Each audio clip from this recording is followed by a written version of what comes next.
جمعہ کی نماز ادا کرتے ہیں، اور یہود انہوں نے چھٹی کے دن کو اپنے لیے عبادت کا دن بنایا، چنانچہ یوم السبت ہفتے کا دن۔ اب یہاں پر ایک مزاج کو سمجھنے کی ضرورت ہے کہ قوم نصارہ میں جب کسی کام کو شروع کیا جائے تو اس وقت خوشی منانے کا دستور ہے۔ کائنات بننی شروع اتوار کے دن ہوئی، اتوار کا دن ان کے لیے عید کا دن، اس لیے آپ دیکھیں گے کہ ان کے ہاں برتھ ڈے منانے کا رواج بہت عام ہے، جو کہ زندگی کی ابتدا ہو رہی ہوتی ہے، جبکہ امت مسلمہ کا مزاج اور ہے۔ ہمارے ہاں کام مکمل ہونے کا دن خوشی کا دن ہوتا ہے، اس لیے ہم کسی بزرگ کے پیدائش والے دن کو خوشی کا دن نہیں اتنا کہتے جتنا ان کا دنیا سے جانے کا دن خوشی کا دن ہوتا ہے کہ کام مکمل ہو گیا۔ اسی لیے اپنے اکابر کے سیرت کے جو جلسے کیے جاتے ہیں تو جس دن ان کی شہادت ہوتی ہے، وفات ہوتی ہے، اس دن سیرت کے جلسے کرتے ہیں۔ یہ جمعہ کا دن اللہ رب العزت کے ہاں شروع سے ہی بہت فضیلت کا حامل رہا، چنانچہ حدیث پاک میں آتا ہے کہ افضل الایام جمعہ، ہفتے کے 7 دنوں میں سے جو افضل دن ہے وہ جمعہ کا دن ہے۔ فیہ خلق آدم، اللہ تعالیٰ نے آدم علیہ السلام کو جمعہ کے دن پیدا کیا، یعنی ان کے بدن کو بنایا۔ فیہ نفخ آدم، اور جمعہ کے دن ان میں روح بھی ڈالی، جسد بھی جمعہ کے دن، پھر جمعہ کے دن اس میں روح بھی ڈال دی گئی۔ پھر جب فرشتوں کا امتحان ہوا اور آدم علیہ السلام کو فرشتوں نے سجدہ کیا، وہ بھی جمعہ کا دن تھا، تو آدم علیہ السلام کو اللہ تعالیٰ کی طرف سے خلافت ارضی جو ملی وہ بھی جمعہ کا دن۔ اسی لیے جب زمین پر اتارے گئے تھے آدم علیہ السلام تو وہ بھی جمعہ کا دن بنتا ہے۔ حضرت نوح علیہ السلام آدم ثانی کہلاتے ہیں، ان کی کشتی جب طوفان سے بچ کر کنارے لگی تھی، طوفان ختم ہوا تھا تو وہ بھی جمعہ کا دن تھا۔ سیدنا ابراہیم علیہ السلام جب نار نمرود میں سے نکالے گئے تھے بحفاظت بخریت، وہ بھی جمعہ کا دن تھا۔ پھر سیدنا ابراہیم علیہ السلام نے جو بیت اللہ کی بنیاد رکھی، وَإِذْ يَرْفَعُ إِبْرَاهِيمُ الْقَوَاعِدَ مِنَ الْبَيْتِ وَإِسْمَاعِيلُ، تو وہ بھی جمعہ کا دن تھا۔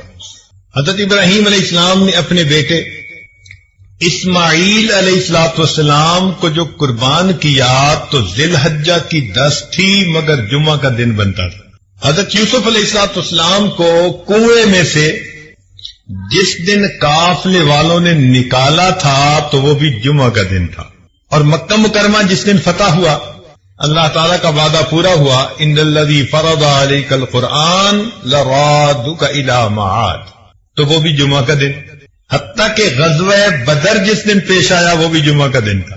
تو جمعہ کے دن کی اپنی ایک تاریخ ہے، اور اللہ تعالیٰ کے ہاں یہ دن بڑے شرف اور عزت کا دن ہے۔ اس کو جمعہ اس لیے کہتے ہیں کہ مسلمانوں کا اجتماع ہوتا ہے۔ عام نمازیں بے شک اپنے محلے کی مسجدوں میں پڑھیں، لیکن جمعہ کے دن فرمایا کہ تم ذرا بڑی سطح پر جامع مسجد کے اندر جا کر جمعہ کی نماز ادا کرو۔ اس لیے جمعہ کی نماز کے لیے شرائط ہیں، ہر جگہ پر جمعہ کی نماز نہیں ہو سکتی۔ بہت چھوٹی آبادیاں جو دور دور بنی ہوتی ہیں وہاں جمعہ کی نماز نہیں ہوتی، تو اجتماع کی وجہ سے اس کو جمعہ کہا جاتا ہے۔ اس میں مقتدی وعظ و نصیحت سنتے ہیں اور امام ان کو نصیحت کی باتیں سناتا ہے، اس کو خطبہ کہتے ہیں۔ سنت ہے کہ اس کو عربی زبان میں دیا جائے، مگر ہر جگہ لوگ عربی زبان سمجھتے نہیں، تو فقہا نے یہ سوچا کہ بجائے اس کے کہ لوگ اصل مقصد کو حاصل کرنے سے محروم رہیں، تو انہوں نے کہا کہ عربی خطبہ اتباع سنت کی نیت سے وہ انسان بعد میں دے دے، اس سے پہلے کچھ دیر اپنی قوم کو نصیحت کر دے، وصیت کے رنگ میں ان کو اپنی نصیحت سنا دے۔ اور یہ نصیحت اللہ تعالیٰ کو بہت پسند۔ اس کا اندازہ آپ اس بات سے لگائیے کہ عام دنوں میں ہم ظہر کی نماز 4 رکعت ادا کرتے ہیں، لیکن جمعہ کے دن جمعہ کی 2 رکعت فرض ہوتی ہے۔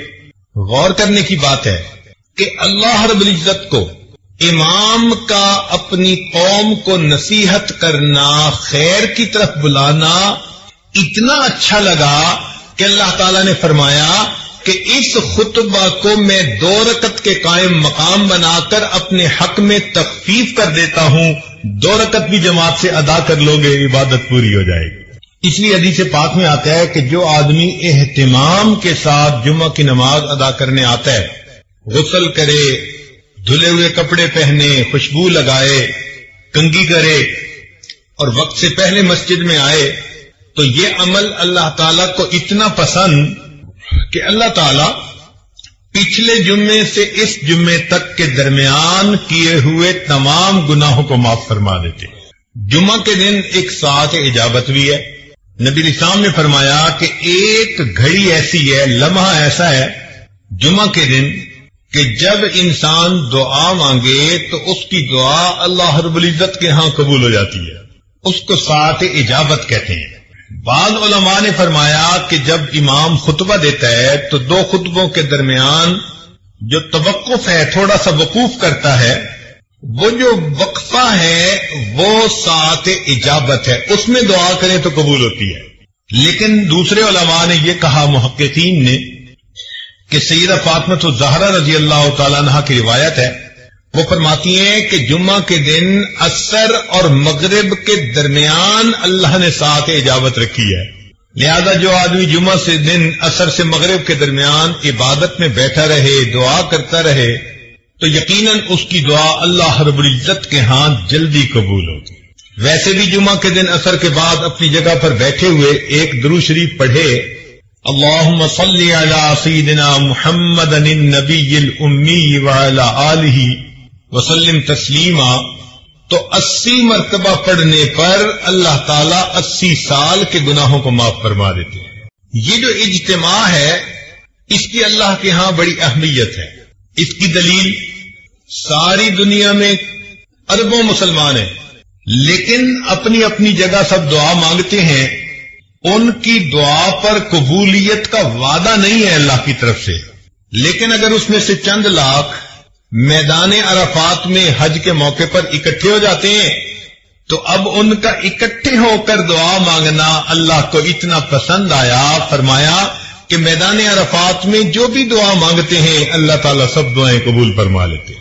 تو یہ مل کر مانگنا بھی اللہ کے ہاں ایک مقام رکھتا ہے۔ ایک بزرگ سے مجمع میں دعا مانگتے، کہتے دعا قبول ہو گئی۔ کسی نے کہا کہ حضرت آپ کو کیسے پتا؟ فرمایا بھئی اتنے لوگ اگر کسی دنیا دار کے دروازے پہ پہنچ جائیں اور اس سے ایک چونی مانگے تو وہ اتنے ہزاروں لوگوں کو چونی دے کے بھیجے گا یا خالی؟ اس نے کہا جی اتنے لوگوں کو تو خالی نہیں بھیجے گا، لحاظ کرے گا۔ فرمایا اس سخی کے لیے چونی دینا مشکل کام ہے، اللہ رب العزت کے لیے اپنے بندوں کو معاف کر دینا یہ آسان کام ہے۔ اب دیکھیے کہ اس جمعے میں خطیب نچوڑ کیا نکالتے ہیں اپنے خطبے کا، وعظ و نصیحت کی باتیں کر کے آخر پر خطیب یہ کہہ رہا ہوتا ہے کہ وَلَذِكْرُ اللَّهِ تَعَالَى أَعْلَى وَأَوْلَى وَأَجَلُّ وَأَتَمُّ وَأَهَمُّ وَأَكْبَرُ وَاللَّهُ يَعْلَمُ مَا تَصْنَعُونَ۔ یہ پوری کی پوری نصیحت کا نچوڑ ہوتا ہے۔ اس سے اللہ تعالیٰ کی یاد کی اہمیت کا اندازہ لگا لیجئے۔ اسی لیے جو لوگ جمعہ کا اہتمام نہیں کرتے، اپنے گھروں میں بیٹھے رہتے ہیں، جب دوسری اذان ہوگی تو آئیں گے، کبھی آتے ہیں کبھی نہیں آتے، تو وہ بہت بڑی فضیلت سے محروم ہو جاتے ہیں۔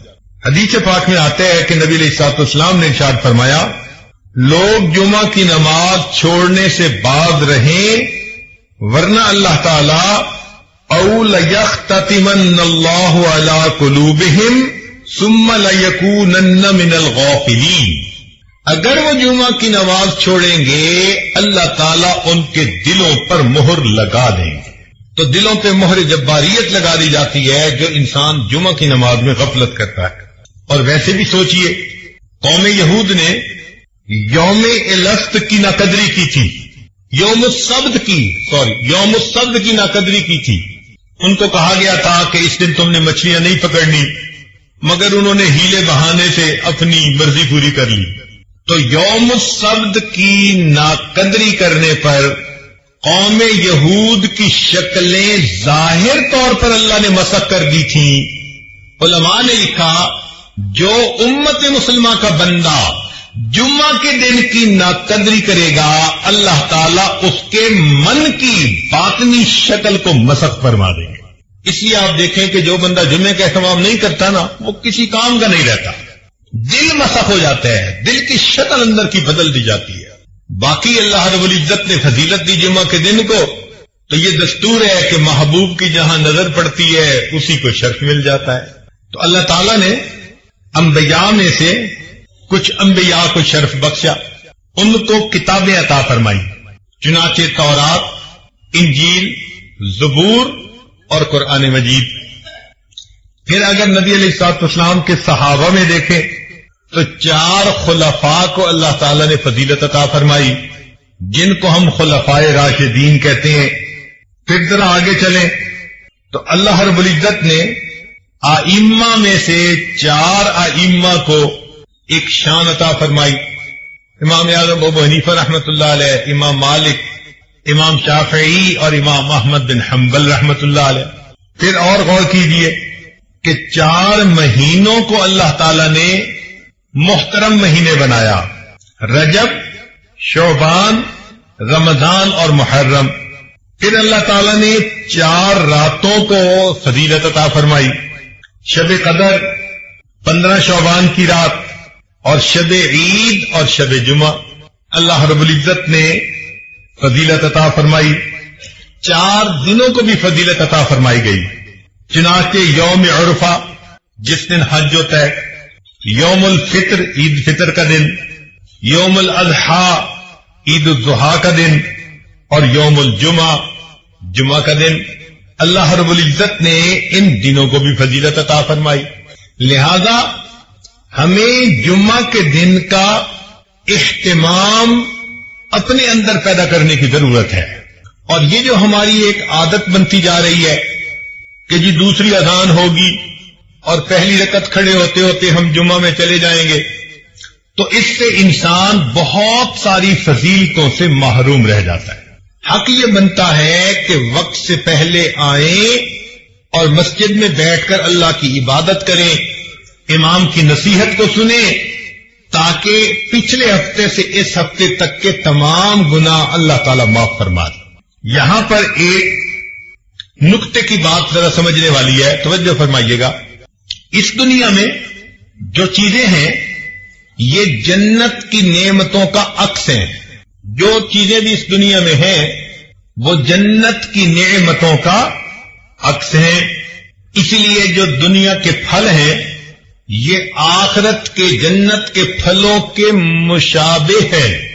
وَأُتُوا بِهِ مُتَشَابِهًا. اللہ تعالیٰ فرماتے ہیں کہ جنت میں پھل ملیں گے جو مشابہ ہوں گے, تو وہاں کے انار یہاں کے انار کی شکل والے ہوں گے, لیکن ان کی کوالٹی, ان کی رنگت, ان کا ذائقہ وہ بہت بہتر ہوگا. مگر یہ نہیں ہو سکتا کہ وہاں کے انار یہاں کے آلو کی طرح یا یہاں کے امرود وہاں کے کیلے کی طرح. نہیں, جو شکل یہاں ہے شکل وہی ہوگی, لیکن کوالٹی کے اندر فرق ہوگا. تو مشابہت ہوگی. جب ان پھلوں میں مشابہت, تو جیسے دنیا کے گھر ایسے آخرت کے گھر وہ بھی اسی طرح ہوں گے. دروازے ہوں گے, کھڑکیاں ہوں گی, دیواریں ہوں گی, چھت ہوگی, جیسے گھر بنتے ہیں. مگر یہاں کے گھر اینٹ گارے سے بنے, وہاں کے گھر سونے چاندی کی اینٹوں سے بنیں گے, مشک کا اس میں سیمنٹ استعمال کیا جائے گا. اور بعض لوگوں کو اللہ تعالیٰ سرخ یاقوت سے بنا ہوا پورا گھر عطا فرما دیں گے, مگر مشابہت ہوگی.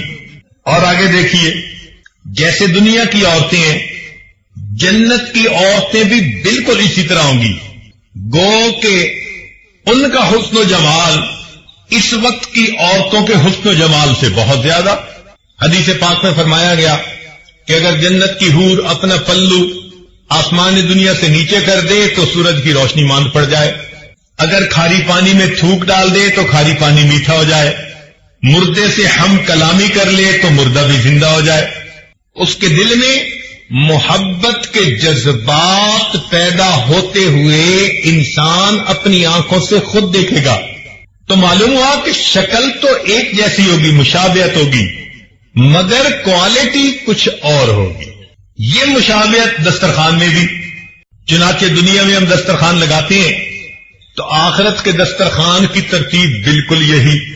اللہ تعالیٰ فرماتے ہیں وَكَأْسٍ مِّن مَّعِينٍ، ہمارے ہاں بھی یہی ہوتا ہے، دسترخوان بچھاؤ، پہلے برتن لا کے رکھو اور پانی مشروب لا کے وہ رکھ دیا کرتے ہیں۔ پھر فرمایا لا يصدعون عنها ولا ينزفون وفاكهة مما يتخيرون، اور پھر ڈرائی فروٹ لا کے رکھ دیا جاتا ہے تاکہ مہمان اگر کچھ لینا چاہیں تو اس میں سے لے لیں۔ جب ڈرائی فروٹ بھی رکھ دیا گیا پھر کھانے آتے ہیں جو اصل ڈشز ہوتی ہیں تو فرمایا وَلَحْمِ طَيْرٍ مِّمَّا يَشْتَهُونَ، پھر بھنا ہوا گوشت آئے گا جس کے کھانے کی لوگ اشتہا رکھتے ہیں۔ تو ترتیب جو دنیا میں وہی ترتیب آخرت کی۔ تو جب یہ بات سمجھ آ گئی کہ دنیا کی نعمتیں آخرت کی نعمتوں کا عکس ہیں، جو یہاں معاملہ ہوگا ویسا ہی معاملہ آخرت میں، مگر وہاں کی کوالٹی، وہاں کی لذتیں وہ ایسی ہوگی کہ دنیا کو اس کے ساتھ کوئی نسبت ہی نہیں ہے، مگر عکس ضرور ہے۔ تو جب یہ بات سمجھ میں آ گئی کہ دنیا کی نعمتیں آخرت کی نعمتوں کا عکس ہیں، اب حقیقت کی بات سمجھیے کہ جمعہ کو فضیلت اس لیے ملی کہ یہ آخرت کی ایک نعمت کا عکس ہے۔ وہ کون سی نعمت؟ حدیث پاک میں آتا ہے کہ جنتی جب جنت میں جائیں گے تو جنتی مخلوق کے حسن کو دیکھیں گے، اتنا متعجب ہوں گے، حیران ہوں گے، 70 سال تک ٹکٹکی باندھ کے دیکھتے رہ جائیں گے اور ان کو وقت گزرنے کا احساس نہیں ہوگا۔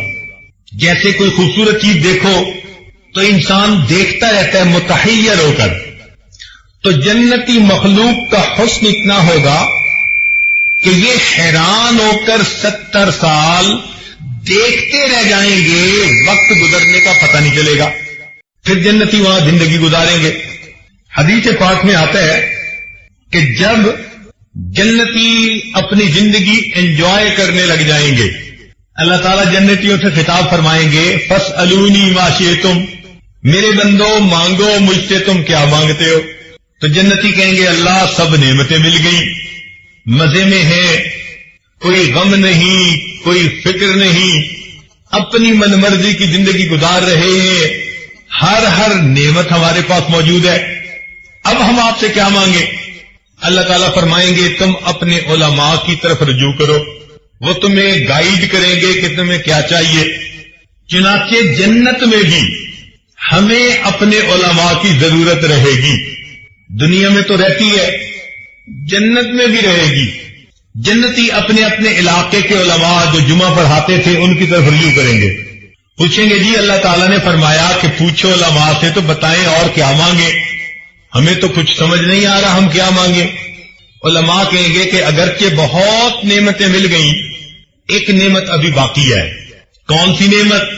کہ اللہ تعالیٰ نے فرمایا تھا وَلَدَيْنَا مَزِيدٌ، ہم جنت میں تجھے آپ کو ایک مزید نعمت عطا فرمائیں گے، یعنی اللہ تعالیٰ جنت میں جنتیوں کو اپنا دیدار عطا فرمائیں گے، اور ابھی تک ہمیں اللہ تعالیٰ کا دیدار نہیں ہوا، یہ نعمت ابھی باقی ہے۔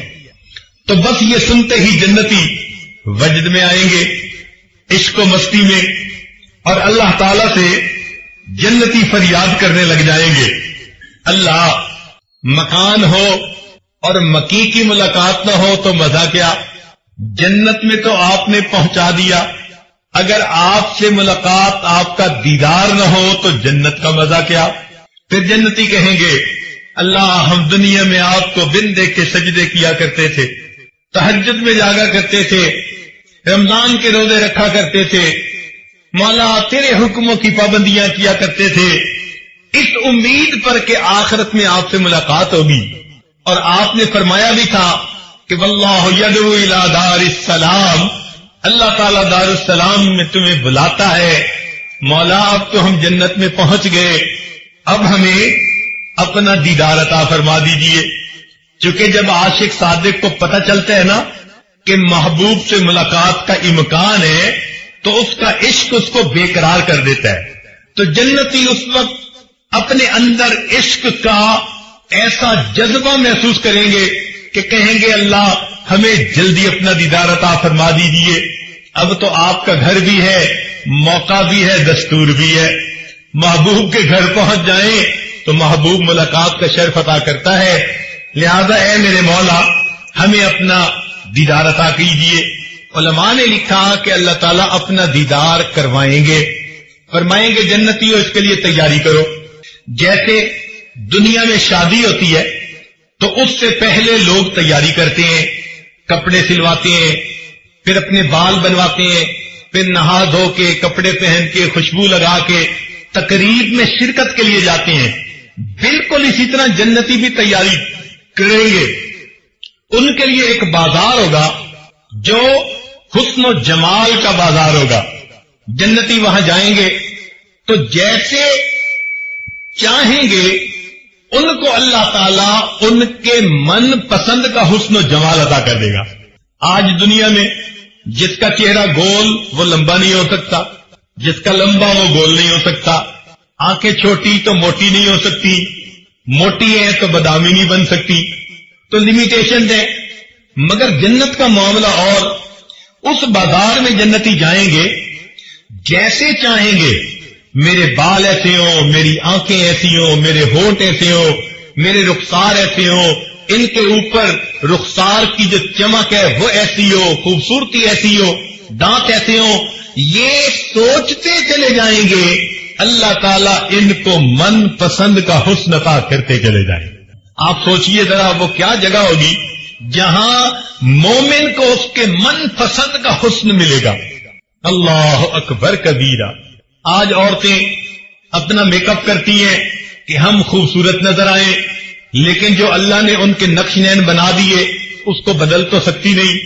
لیکن وہاں تو معاملہ ہی کچھ اور ہے. جو سوچیں گے اللہ تعالیٰ من پسند کا حسن و جمال عطا فرما دیں گے. پھر جنتی ایک جگہ پہنچیں گے، دریا کے کنارے کی جگہ ہوگی، اور وہاں پر جنتی کرسیوں کے اوپر بٹھا دیے جائیں گے. نور کی بنی ہوئی کرسیاں ہوں گی، ممبر ہوں گے. پہلے انبیاء کی صفیں، پھر ان کے صحابہ کی، پھر صدیقین، شہداء، صالحین، سب صفیں ہوں گی. تو جنتی وہاں پر بٹھا دیے جائیں گے. حدیث پاک میں آتا ہے کہ اللہ تعالیٰ ان کی دعوت فرمائیں گے. جیسے آپ کسی کے ہاں جاتے ہیں، وہ کہتے ہیں جی پہلے ہم کھانا کھا لیتے ہیں پھر ذرا مل کے باتیں کریں گے. چنانچہ اللہ تعالیٰ دعوت کریں گے، مگر ایک ایک جنتی کے سامنے 70,000 پلیٹوں کے اندر کھانے رکھے جائیں گے. یہ اس کریم کی مہربانی ہے. نزلا من غفور الرحیم. کیا وہ دسترخوان ہوگا، کیا جنتی کی شان ہوگی. تو لوگ کھانا کھائیں گے بھوک کی وجہ سے نہیں، لذت لینے کی خاطر کھائیں گے. پیٹ نہیں بھرے گا. یہاں تو ایک ڈش کھا لو تو دوسری ڈش کی جگہ نہیں ہوتی، دوسری کھا لو تو تیسری چکھنا بھی مشکل ہوتی ہے. وہاں تو لذت کی وجہ سے کھائیں گے، پتہ نہیں کیا کیا مزے پائیں گے. چنانچہ جب کھا لیں گے پی لیں گے، مجلس شروع ہوگی. حضرت داؤد علیہ السلام اپنی زبان میں اللہ کا کلام سنائیں گے. اب ذرا غور کیجیے، آج ہم ایک اچھے قاری سے اللہ کا قرآن سنتے ہیں تو طبیعت پہ کیا وجد کی سی کیفیت آ جاتی ہے. تو کائنات کے جتنے بھی انسان ہیں ان میں سب سے زیادہ خوش آوازی اللہ تعالیٰ نے داؤد علیہ السلام کو عطا فرمائی. لہن داؤدی مشہور ہے. قرآن مجید میں ہے کہ جب وہ زبور پڑھتے تھے تو چلتا پانی رک جاتا تھا، پرندے ان کے جو ہے وہ کندھے پہ آ کر بیٹھ جاتے تھے. اللہ اکبر، کیا آواز ان کی سریلی ہوگی، کیا سوز ہوگا ان کی آواز میں. وہ اللہ کا قرآن سنائیں گے. بعض روایتوں میں آیا نبی علیہ السلام بھی اللہ کا قرآن سنائیں گے. مگر یہ بات پکی کہ پھر ایک وقت آئے گا کہ جب اللہ تعالیٰ خود قرآن کی تلاوت فرمائیں گے، سورہ یاسین کی تلاوت فرمائیں گے. اب وہ کیا عجیب منظر ہوگا بھائی کہ جب اللہ رب العزت تلاوت فرمائیں گے اور اس کے بندے سن رہے ہوں گے، اس لذت کو الفاظ میں بیان ہی نہیں کیا جا سکتا۔ جب یہ سب باتیں ہو جائیں گی تو پھر اللہ تعالیٰ جنتیوں کو اپنا دیدار عطا فرمائیں گے۔ وہ دیدار کیسے ہوگا؟ بے جہت ہوگا، بے کیف ہوگا، بے شبہ ہوگا، بے مثال ہوگا۔ ہم نہ سمت کا تعین کر سکتے ہیں، نہ کیفیت کا، نہ کسی چیز سے تشبیہ دے سکتے ہیں، نہ مثال دے سکتے ہیں۔ بس اتنا ہے کہ جیسے سب لوگ آسمان پہ چاند کو دیکھ لیتے ہیں، کوئی دقت نہیں ہوتی، سب لوگ اپنی اپنی جگہ پر اللہ کا دیدار کر لیں گے۔ اب وہ دیدار کی کیفیت ہماری سوچ سے بالا تر ہے، مگر دیدار نصیب ہوگا۔ جب دیدار نصیب ہوگا تو جیسے دنیا میں آندھی آتی ہے تو مٹی ہر طرف اڑتی ہے، تو جب اللہ تعالیٰ کا دیدار ہوگا تو ایک نور کی آندھی آئے گی اور ہر جگہ نور ہی نور ہوگا۔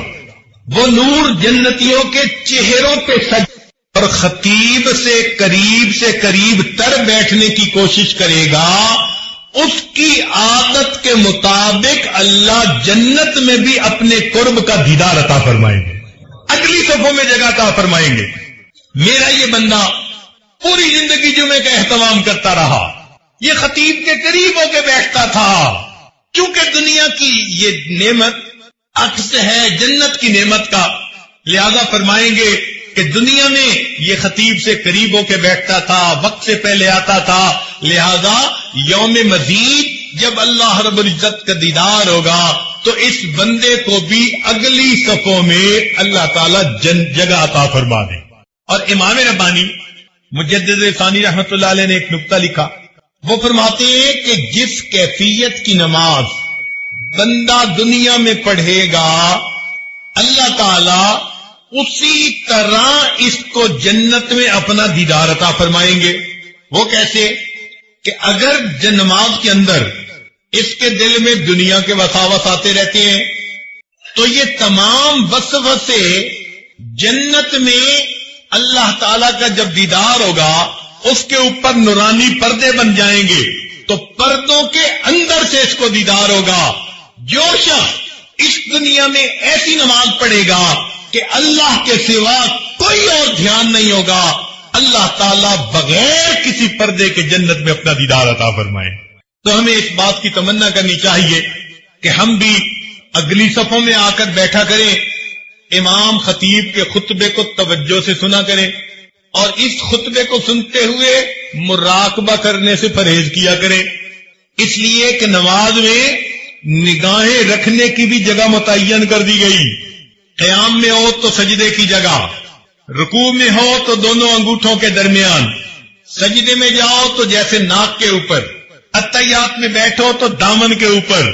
جیسے نماز میں نگاہ کی جمع کو مخصوص کر دیا، اسی طرح خطبے کے دوران مومن کو کہا گیا تم خطیب کی طرف متوجہ رہو، یہ سوچتے رہو اللہ آج تیرا پیغام پہنچانے والے کے چہرے کو دیکھ رہے ہیں، اس نعمت کے بدلے تو جنت میں ہمیں اپنے چہرے کا دیدار عطا فرما دینا۔ تو آج کا یہ جمعہ اس دن کا عکس ہے، یوم مزید کا، لہذا اہتمام کے ساتھ جمعہ کے دن مسجد میں آیا کیجیے اور امام کی بات کو سنا کیجیے۔ ہم نے علماء ماوراء النہر کا اس معاملے میں ایک عجیب عمل دیکھا، شاید قزاقستان کی بات ہے۔ ایک مسجد میں جمعہ کا نماز پڑھانی تھی، تو ہم فجر کے بعد سفر کر کے وہاں پہنچے اور جاتے ہی سو گئے۔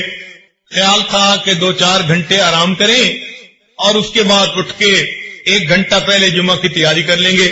ہمارے یہاں دستور ایسا ہی ہے کہ اگر 1 بجے جمعہ ہونا ہے تو سمجھتے ہیں کہ 1 گھنٹہ پہلے وضو کریں گے اور تیاری کریں گے، اور اذان دوسری جو ہے اس سے 5 منٹ بھی پہلے پہنچ جائیں گے تو ہم وقت سے پہلے پہنچ گئے۔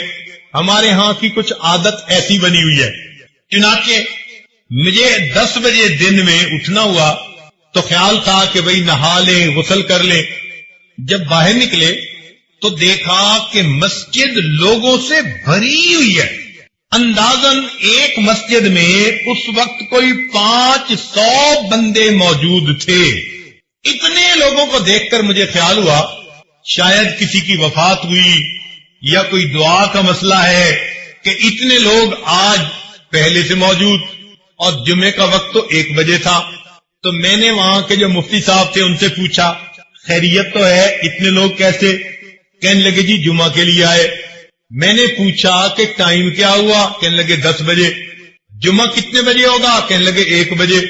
تو مجھے ذرا حیرت ہوئی، تو حیرت میں دیکھ کر انہوں نے کہا کہ ہمارے ہاں علماء نے عوام کو یہ بات اچھی طرح ذہن نشین کروائی ہے کہ جمعہ کی یہ مجلس یوم مزید کی اس مجلس کا عکس ہے، لہذا تم جیسے چاہتے ہو کہ مجھے قیامت کے دن اللہ کے قرب کا مقام ملے اور اللہ کا دیدار نصیب ہو، تو تم اللہ کا دیدار کرنے کی نیت سے جمعہ کے دن تیاری کر کے اسی جذبے سے آیا کرو۔ اللہ میں اپنے گھر میں تیار ہوا اور میں نکل رہا ہوں اپنے گھر سے، وقت سے پہلے جا رہا ہوں کہ تیری جو ہے جگہ پر میں جاؤں گا مسجد میں اور آپ کے عاشقوں میں مل کر بیٹھوں گا۔ لہذا جس جذبے کے ساتھ آج مومن گھر سے تیار ہو کے آتا ہے، مسجد میں وقت سے پہلے بیٹھ جاتا ہے، بالکل یہ عکس ہے۔ اللہ تعالیٰ اسی حساب سے جنت میں اس کو بھی اپنا دیدار عطا فرمائیں گے۔ لہذا لوگ 10 بجے مسجد میں آ جاتے ہیں، تلاوت کرتے ہیں، صلاۃ التسبیح پڑھتے ہیں، سورہ کہف پڑھتے ہیں، استغفار اور ذکر کرتے ہیں کلمے کا، اور اپنی قضا نمازیں پڑھتے ہیں، اور 2-3 گھنٹے کی عبادت کے بعد پھر خطیب کا خطبہ سن کے جمعہ کی نماز پڑھ کے جاتے ہیں۔ پتہ چلتا ہے واقعی انہوں نے جمعہ کے دن کو عید کا دن سمجھا۔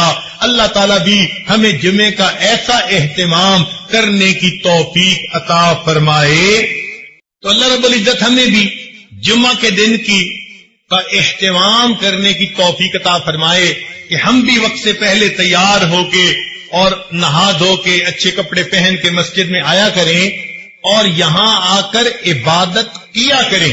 دیکھیے جمعہ کے دن ہم آرام کے ساتھ نمازیں اپنی قضا پڑھ سکتے ہیں، جمعہ کے دن ہم کلمہ شریف کا ورد کر سکتے ہیں، استغفار پڑھ سکتے ہیں، اللہ کی یاد میں بیٹھ کے لمبی دعائیں مانگ سکتے ہیں۔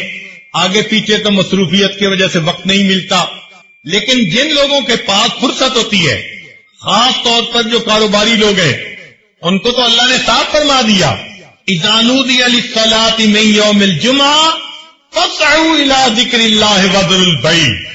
پتہ چلا کہ یہ نماز اتنی اللہ کے ہاں وقار والی، عزت والی ہے کہ حلال بزنس جو تھا فرمایا اذان کے بعد اب وہ بھی کرنا تمہارے لیے منع ہے، چھوڑ دو اس کو اور آ جاؤ میرے گھر کی طرف۔ ہم بھی اللہ تعالیٰ کی اس آواز پر لبیک کہتے ہوئے مسجدوں میں آیا کریں، جمعہ کی ان گھڑیوں سے ہم برکتیں حاصل کیا کریں۔ ہم ایک طرف تو جمعہ کی برکتیں حاصل نہیں کرتے اور دوسری طرف پھر شکوے کرتے پھرتے ہیں، پریشانیاں دور نہیں ہوتی، مصیبتیں ختم نہیں ہوتی، اور جی کیا کریں، پریشان ہے، پتہ نہیں کوئی کیا وقت ہو گیا، کسی نے کاروبار باندھ دیا، رشتے باندھ دیے۔ یہ سب ہاتھوں کی اپنی کمائی ہوتی ہے۔ اللہ تعالیٰ نے جو موقع دیے اپنی ذات سے حاصل کرنے کے، ان موقعوں کو ضائع نہ کیجیے، جمعے کا اہتمام پیدا کر لیجیے، بلکہ جمعے کے دن کو کہ اس وقت کو غنیمت سمجھ کر اللہ کی عبادت میں کچھ وقت وہ لگایا کیجیے۔ مسجد میں آ کر فقط خطیب کا خطبہ ہی نہیں سننا ہوتا، بلکہ اس میں نمازیں پڑھ کر اپنے رب کو منانا ہوتا ہے، اپنے دل کو دھونا ہوتا ہے۔ ہفتے میں چلو ایک مرتبہ ہی ہمیں ایسی مجلس مل جائے تو شاید ہمارے دل صاف ہو جائیں۔ یہ دل کی گندگیاں، یہ دل کے پیمانے جو اس وقت آج خاموش ہو چکے ہیں، دل کے نئے خانے مئے مغرب نے کر ڈالے خاموش، جو آج یہ اندر کا سواز ختم ہو چکا۔ ہم مسجد میں آیا کریں اور اللہ تعالیٰ سے لو لگا کر بیٹھیں، میرے مولا مہربانی فرما دیجئے گا، ہمارے حال پر رحمت کی نظر فرما دیجئے گا، ہماری اندر کی کیفیت بنے گی۔ اور اگر ہم جمعے کی نماز بھی نہیں پڑھیں گے، جیسے دفتروں کے بہت سارے لوگ بہانے کر لیتی ہیں، او جی ہم دفتر میں کام کرتے ہیں، ہمیں تو جمعے کی فرصت نہیں ملتی. تو یقین کیجئے جو انسان جمعے کی ناقدری کرتا ہے اللہ تعالیٰ پھر ان کے من کی شکلوں کو اسی طرح مسخ کر دیتا ہے جیسے یوم السبت کی ناقدری کرنے سے اللہ نے یہود کی شکلوں کو مسخ کر دیا تھا. چنانچہ مشہور واقعہ ہے امام شاہ ولی اللہ محدث دہلوی رحمت اللہ علیہ کے بیٹے شاہ عبد العزیز رحمت اللہ علیہ، وہ اپنے گھر کے قریب مسجد بنی ہوئی تھی جس کو مسجد بیت کہتے ہیں، وہیں پر اپنی نمازیں 5 جماعت کے ساتھ ادا کر لیتے تھے. لیکن جمعہ کی نماز کے لیے گھر سے چل کے دہلی کی جو شاہی مسجد ہے وہاں پر آیا کرتے تھے. لوگ ان کے ساتھ بڑی محبت کا تعلق رکھتے تھے. ان کا چہرہ اتنا منور تھا، ایک نظر دیکھنے کے لیے لوگ تڑپتے تھے. تو حضرت گھر سے چل کے جاتے، ساتھ ایک خادم ہوتا تھا، چنانچہ جمعہ کے لیے جاتے. مگر کچھ وقت کے بعد حضرت کا معمول بدل گیا. جب آپ باہر نکلتے سر کے اوپر ایک کپڑا ڈال لیا کرتے تھے بازار میں سے گزرتے ہوئے، اور اس طرح مسجد پہنچتے تھے. آپ کا خادم بھی حیران، لوگ بھی حیران. اب کئی خادم جن کو خدمت کرتے کرتے کافی وقت گزر جائے وہ ذرا آدمی کے ساتھ بڑے کھلی بات کرنے کے عادی بن جاتے ہیں. تو ایک دن خادم نے کہا حضرت ہفتہ پورا تو یہ لوگ انتظار میں رہتے ہیں اور آپ کی ایک جھلک دیکھنے کے لیے گھروں سے آ کر راستے میں آپ کے منتظر ہوتی ہیں، اور آپ کے استغنا کا یہ عالم کہ جب جاتے ہیں تو اپنے اوپر آپ اس طرح رومال ڈال لیتے ہیں کہ ان کو چہرہ ہی نظر نہیں آتا. یہ کیا بات ہوئی؟ جب حضرت نے یہ بات سنی تو اپنا رومال اتار کر اس کے سر کے اوپر ڈال دیا. ایسا تصرف تھا اللہ کی طرف سے، ان کے ہاتھ پہ یہ کرامت صادر ہوئی کہ وہ جو ان کا خادم تھا جب اس نے دیکھا تو اس کو بازار کے اندر انسان تو تھوڑے نظر آئے اور جانور چلتے ہوئے زیادہ نظر آئے. حیران ہو گیا حضرت یہ کیا معاملہ؟ فرمایا اللہ تعالیٰ نے میرے دل کو اتنا صاف کر دیا ہے، یہ آئینہ بن گیا ہے اور لوگوں کے اندر کی شکلیں اس آئینے کے اندر مجھے دکھائی دیتی ہیں. اس لیے میں جو اپنے سر کے اوپر کپڑا کر لیتا ہوں میں ان کو اپنے دیدار سے نہیں روکتا بلکہ میں اپنی نگاہوں کو بچاتا ہوں. میرے دل میں کوئی بدگمانی کسی کے بارے میں پیدا نہ ہو جائے کہ میں نے اللہ کے بندوں کو ان کی اصلی شکلوں کی حالت میں دیکھا. بالکل اسی طرح کا واقعہ حضرت امام جو ہے احمد علی لاہوری رحمت اللہ علیہ امام التفسیر جو تھے ان کے بارے میں آتا ہے. اپنی بات وہ خود سنایا کرتے تھے اپنے درس قرآن میں. فرماتے تھے کہ میں ایک مرتبہ بازار میں جا رہا تھا، میں نے ایک اللہ کے ولی کو دیکھا، میں نے قریب ہو کر ان کو سلام کیا. جب سلام کیا تو انہوں نے مجھ سے سوال کیا احمد علی انسان کہاں بستے ہیں؟ جب میں نے ان کی یہ بات سنی تو میں نے ادھر ادھر دیکھا، بازار لوگوں سے بھرا ہوا تھا. میں نے کہا کہ یہ سب انسان ہی تو ہیں. انہوں نے یہ بات سن کر ایک حیرانی کی نظر ڈالی اور فرمانے لگے یہ سب کے سب انسان ہیں. فرمایا ان کی آواز میں کوئی ایسی تاثیر تھی، میرے اوپر ایسی کیفیت ہو گئی کہ میں نے جب دیکھا تو مجھے بازار کتے بلے خنزیر سے بھرا نظر آیا، کوئی شکل انسانوں والی تھی. فرماتے ہیں جب میری یہ کیفیت ختم ہوئی میں نے دیکھا کہ وہ اللہ والے جا چکے تھے. حضرت یہ واقعہ سنا کر اپنے درس قرآن میں کہا کرتے تھے کہ لوگوں رب تو سب کا ایک، یہ کہا کرتے تھے کہ لوگوں رب تو سب کا ایک، رب کا کوئی ایک. لوگوں رب تو سب کا ایک اور رب کا کوئی قسمت والا ہوتا ہے جو واقعی اپنے آپ کو کبیرہ گناہوں سے بچاتا ہے اور اپنی من کی شکل کی حفاظت کر کے اندر سے بھی انسان والی حالت پہ زندگی گزارتا ہے. ورنہ تو آج خواہشات کی اتنی اتباع ہونے لگ گئی، شیطان کے رستے پہ اتنا چلنے لگ گئے کہ ظاہر کی شکل انسانوں والی ہے اور من کی شکل تو اللہ جانتا ہے کیا ہے. اللہ تعالی ہمارے من کی شکل کو بھی انسانوں والا بنا دے. ہمارے حضرت مرشد عالم رحمت اللہ علیہ ایک عجیب بات فرمایا کرتے تھے. فرماتے تھے حال دل جس سے میں کہتا کوئی ایسا نہ ملا، حال دل جس سے میں کہتا کوئی ایسا نہ ملا، بت کے بندے تو ملے اللہ کا بندہ نہ ملا۔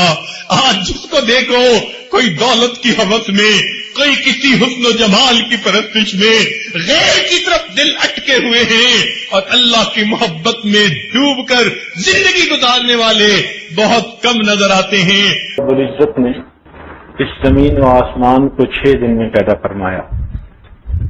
خلق الارض فی یومین، 2 دن میں زمین پیدا کی گئی۔ پھر اللہ رب العزت آسمان کی طرف متوجہ ہوئے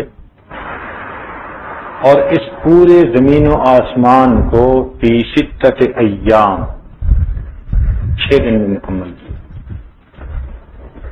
جس دن اس کی تخلیق شروع ہوئی وہ اتوار کا دن تھا، اور جس دن یہ کام مکمل ہوا وہ جمعہ کا دن تھا۔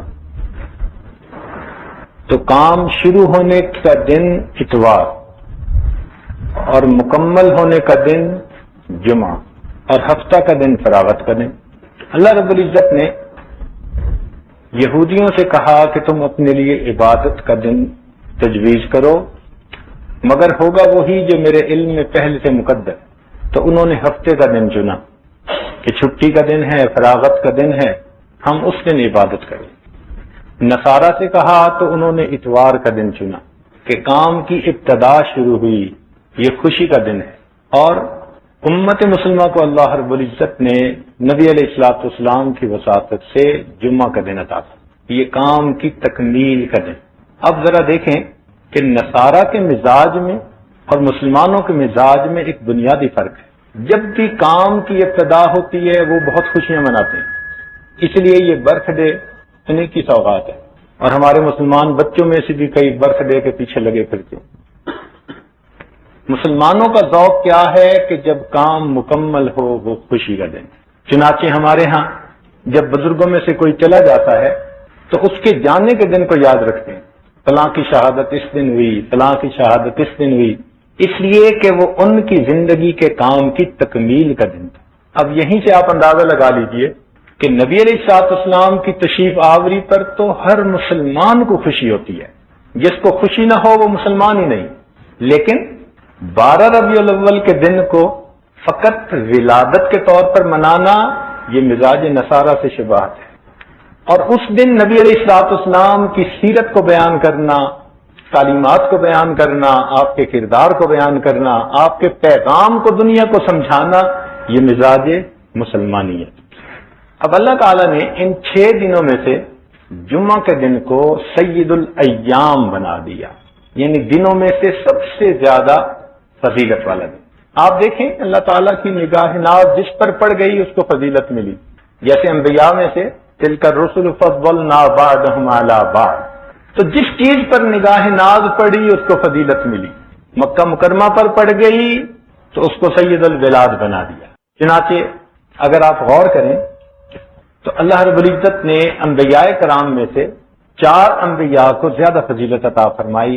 سیدنا ابراہیم علیہ السلام خلیل اللہ، سیدنا موسیٰ علیہ السلام کلیم اللہ، سیدنا عیسیٰ علیہ السلام روح اللہ، اور سیدنا رسول اللہ صلی اللہ علیہ وسلم محمد الرسول اللہ۔ اسی طرح فرشتوں میں سے بھی 4 فرشتوں کو فضیلت عطا فرمائی، جبرائیل علیہ السلام، اسرافیل علیہ السلام، عزرائیل علیہ السلام اور میکائیل۔ اور اسی طرح اللہ تعالیٰ نے صحابہ کرام میں سے 4 حضرات کو خلفائے راشدین کی سعادت عطا، بننے کی سعادت عطا فرمائی۔ اور آگے چلیے، اس دنیا میں بہت مجتہدین تشریف لائے، مگر ان میں سے 4 ائمہ کو اللہ رب العزت نے قبولیت عطا فرمائی۔ اسی طرح حدیث پاک میں آتا ہے کہ اللہ تعالیٰ نے راتوں میں سے 4 راتوں کو فضیلت عطا فرمائی، ایک شب برات، دوسری شب قدر، تیسرا شب جمعہ اور چوتھی شب عید، اور 4 دنوں کو فضیلت عطا فرمائی۔ ایک یوم عرفہ عرفات حج کے دن، اور دوسرا یوم الاضحیٰ عید الاضحیٰ کا دن، اور یوم الفطر عید الفطر کا دن، اور یوم الجمعہ یعنی جمعہ کا دن۔ پھر اللہ تعالیٰ نے ان 4 میں سے بھی ایک کو دوسروں پر فضیلت عطا فرمائی۔ مثلا ملائکہ میں سیدنا جبریل علیہ السلام کو فضیلت عطا فرما دی، انبیاء میں سے سیدنا رسول اللہ صلی اللہ علیہ وسلم کو فضیلت عطا فرما دی، صحابہ میں سے سیدنا صدیق اکبر عنہ کو فضیلت عطا فرما دی، اور آگے ائمہ میں دیکھیں تو امام اعظم ابو حنیفہ رحمۃ اللہ علیہ کو امام اعظم بنا دیا، اور اگر آپ دیکھیں دنوں میں سے تو اللہ رب العزت نے یوم الجمعہ کو فضیلت عطا فرمائی۔ یہ دن بہت ہی زیادہ اہمیت کا اور فضیلت کا دن ہے، اس لیے اس کو سید الایام کہا گیا۔ چنانچہ اس کی تاریخ ذرا توجہ سے سنیے کہ اللہ تعالیٰ نے جس دن آدم علیہ السلام کا پتلا بنوایا وہ جمعہ کا دن، جس دن اس میں روح ڈالی گئی وہ جمعہ کا دن، جس دن آدم علیہ السلام کو سجدہ کروایا فرشتوں سے وہ جمعہ کا دن، اور پھر جس دن ان کو زمین پر اتارا گیا وہ بھی جمعہ کا دن۔ یہ زمین پر اترنا بھی ایک فضیلت ہے، کیوں؟ اگر زمین پر تشریف نہ لاتے تو سیدنا رسول اللہ صلی اللہ علیہ وسلم کے امتی بننے کا ہمیں شرف کہاں نصیب ہوتا؟ پھر نوح علیہ السلام کی کشتی جو کنارے لگی وہ بھی جمعہ کا دن، سیدنا ابراہیم علیہ السلام آگ سے نکالے گئے وہ بھی جمعہ کا دن، سیدنا ابراہیم علیہ السلام نے بیت اللہ کی بنیاد رکھی، یعنی جو پہلے سے بنا ہوا تھا اسی پر نئی تعمیر شروع کی، وہ بھی جمعہ کا دن، اور اسماعیل علیہ السلام نے اپنے آپ کو قربانی کے لیے پیش کیا، مہینہ ذی الحجہ کا مگر دن جمعہ کا۔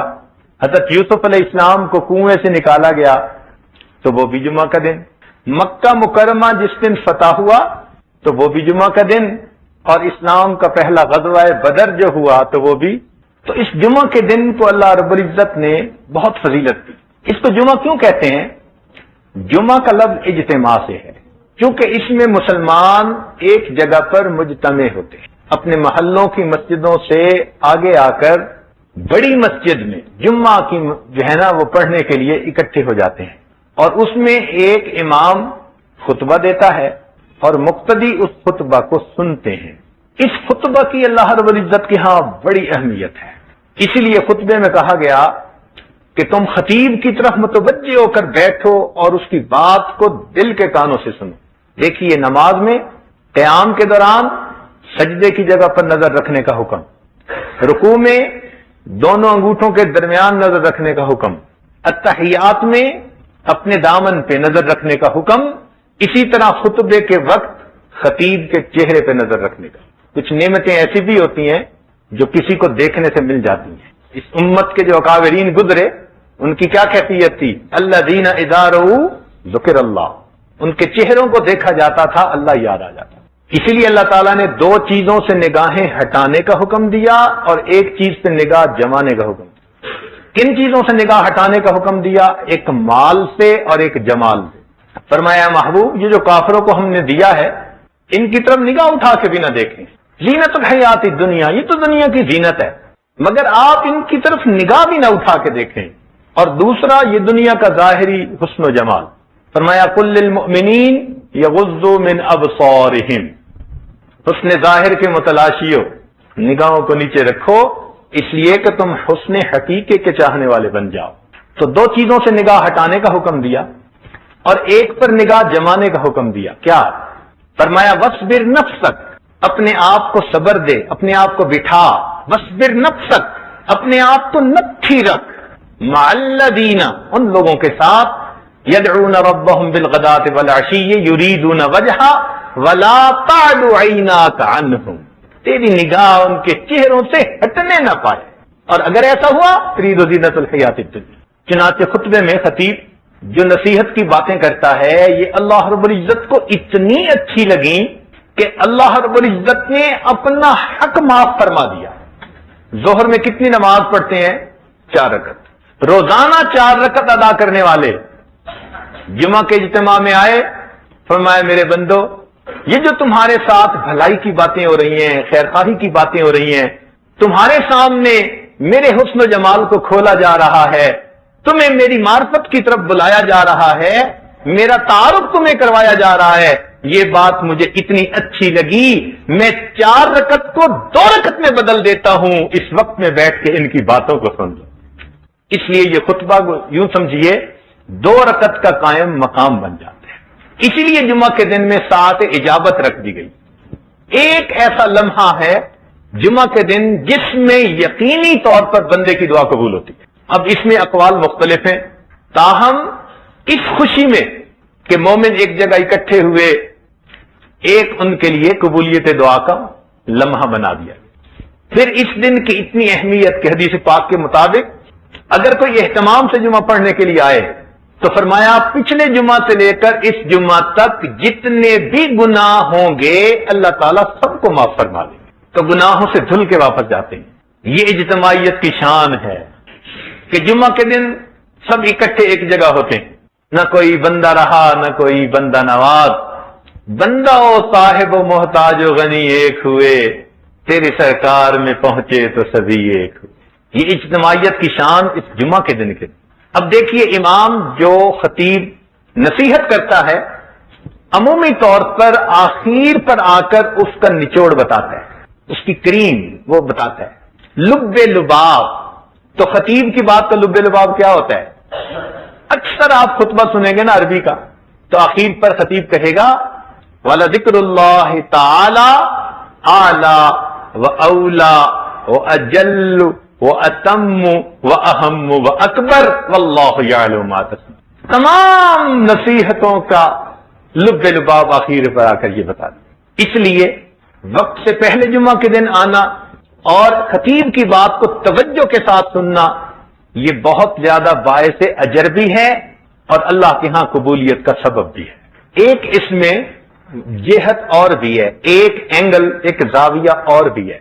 شریعت میں جمعہ کے دن کو یوم المزید کہا جاتا ہے۔ کیا مطلب؟ کہ جنتی لوگ جب جنت میں جائیں گے تو اللہ رب العزت کی نعمتوں سے خوب حظ اٹھائیں گے، خوب لذتیں پائیں گے۔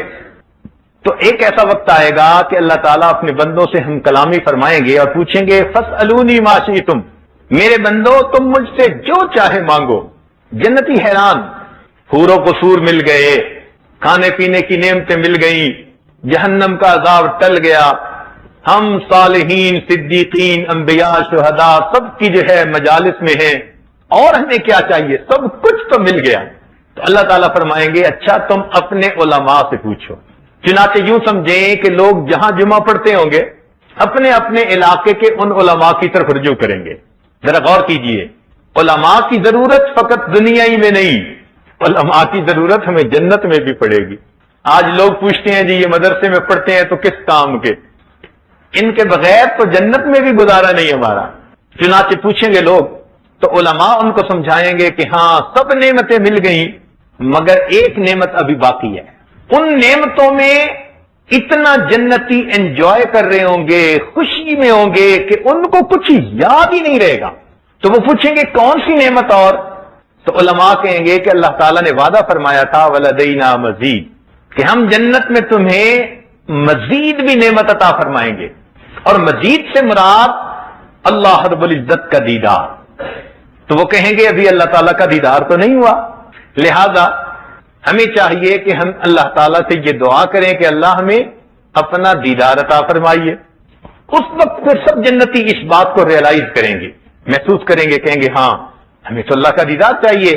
بھئی گھر ہو، مکان ہو، آسائشیں ہوں، سہولتیں ہوں اور مکی نہ ہو تو مکان کا کیا مزہ؟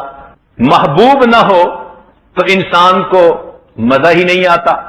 تو جنت میں جو کچھ بھی نعمتیں مل گئیں مگر ابھی محبوب حقیقی کا دیدار تو نصیب نہیں ہوا، تو پھر جنتی اللہ تعالیٰ کے سامنے عرض کریں گے کہ اے اللہ ہمیں اپنا دیدار کروا دیجیے۔ زبان حال میں گویا یوں کہیں گے اللہ ساری زندگی تجھے بن دیکھے سجدے کرتے رہے، اے اللہ بن دیکھے تیرے سامنے رکوع میں جھکتے رہے، اے اللہ بن دیکھے ہم راتوں کو تہجد میں اٹھ کے تیرے سامنے دامن پھیلاتے رہے، اے اللہ تیرے نام پر ہم نے مال قربان کیا، ہم نے اپنی جانیں قربان کی، ہم نے اپنے بچوں کو قربان اور شہید ہوتے دنیا میں دیکھا، اے اللہ ہر طرف سے ہم ہٹ کٹ چکے تھے، تیرے نام کے سہارے دنیا میں جیا کرتے، تیری یاد ہی تو ہماری زندگی کے مقصود اور مطلوب تھے، اے اللہ اب اپنا دیدار کروا دیجیے۔ دنیا میں بھی بندہ چاہتا ہے نا، کبھی اے حقیقت منتظر نظر آ لباس مجاز میں کہ ہزاروں سجدے تڑپ رہے ہیں میری جبین نیاز میں۔ تو دل تو چاہتا ہے نا کہ محبوب حقیقی سامنے ہو تو عبادت کا پھر مزہ ہے۔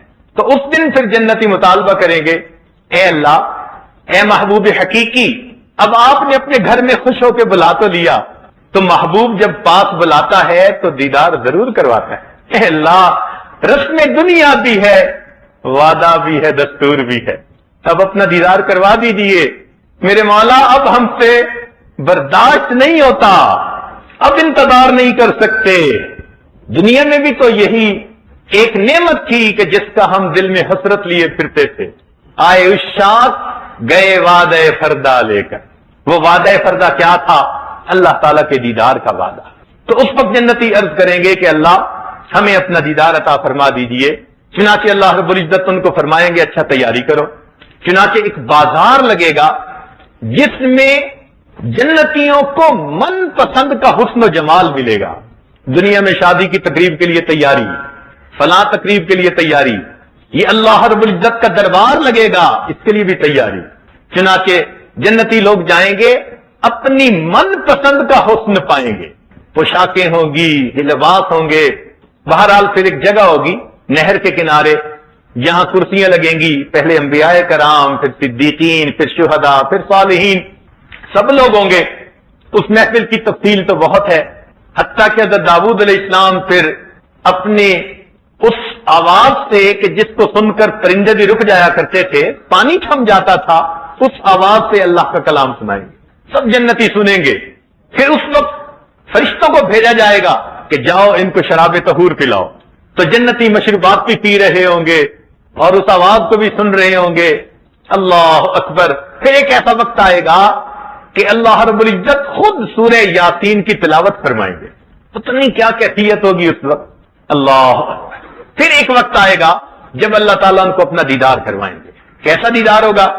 صحابہ کرام نے پوچھا اللہ کے نبی صلی اللہ علیہ وسلم سب لوگ دیکھیں گے؟ فرمایا ہاں، چاند کو جیسے سب دنیا کے لوگ دیکھتے ہیں اسی طرح سب دیدار کریں گے، مگر وہ دیدار بے جہت، بے کیف، بے شبو، بے مثال، وہ عجیب دیدار ہوگا، مگر ان کو اس یعنی کیفیت محسوس ہوگی کہ گویا ہم اللہ رب العزت کی تجلیات کا دیدار کر رہے ہیں۔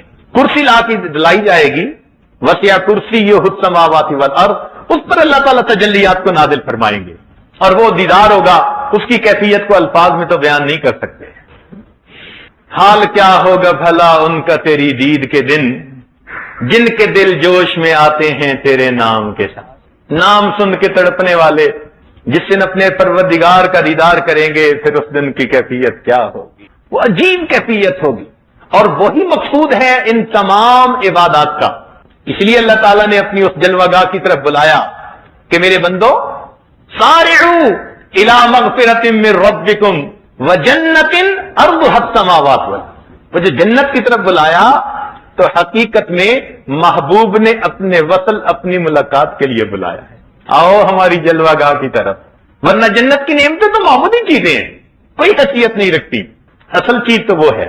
تو جب وہ دیدار نصیب ہوگا تو پھر جنتیوں کی کیفیت ہی کچھ اور ہوگی۔ اب یہاں پر ایک نقطے کی بات سمجھ لیجئے، وہ یہ کہ دنیا میں جو کچھ ہے یہ آخرت کا نمونہ ہے، گو کے کیف کے اعتبار سے وہ نعمتیں بہت اعلیٰ ہوں گی، کوئی نسبت ہی نہیں ہے اس کو ان کے ساتھ۔ مثلا دنیا کے مقام اینٹ گارے سے بنے، آخرت کے مقام سونے چاندی کے بنے ہوں گے، اور مشک اور عنبر اور کستوری کے ساتھ ان کا سیمنٹ بنا ہوگا، اور ایک سرخ یاقوت سے مکان بنا ہوا ہوگا بغیر جوڑ کے، ایسے مکان ہوں گے۔ ہر مکان کا ڈیزائن روزانہ بدلا کرے گا کہ جنتی کی طبیعت نہ اکتا سکے یکسانیت سے۔ یہاں بھی عورتیں ہیں مگر جنت میں بھی حوریں ہوں گی۔ اب ان حوروں کی اگر آپ صفات پڑھیں تو حیران ہو جائیں کہ اگر اپنے دوپٹے کا ایک چھوٹا سا پلو زمین کی طرف آسمان دنیا سے نیچے کر دیں تو سورج کی روشنی ماند پڑ جائے، مردے سے ہم کلامی کریں تو مردہ زندہ ہو جائے، کھاری پانی میں تھوک ڈال دیں تو کھاری پانی میٹھا ہو جائے، مردے سے ہم کلامی کر لیں تو مردہ اٹھ کے کھڑا ہو جائے۔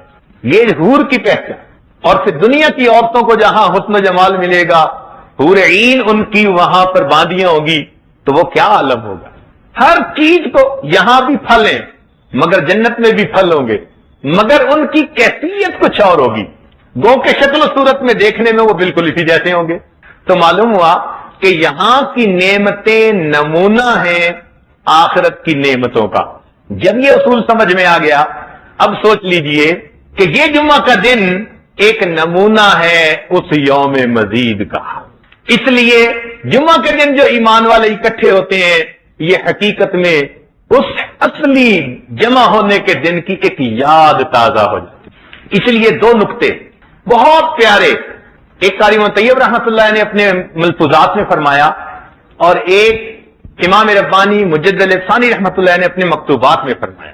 حضرت قاری صاحب یہ فرماتے ہیں کہ جمعہ کا دن اتنا بابرکت ہے کہ جو بندہ جمعہ کے دن وقت سے پہلے آئے گا اور خطیب کے پاس بیٹھ کر اس کا خطبہ سنے گا اور اس کی عادت ہوگی، اللہ تعالیٰ چونکہ اس کو نمونہ بنا دیں گے آخرت کا، اس لیے آخرت میں دیدار کے وقت اس بندے کو اللہ اپنے قرب کا مقام عطا فرمائے گا۔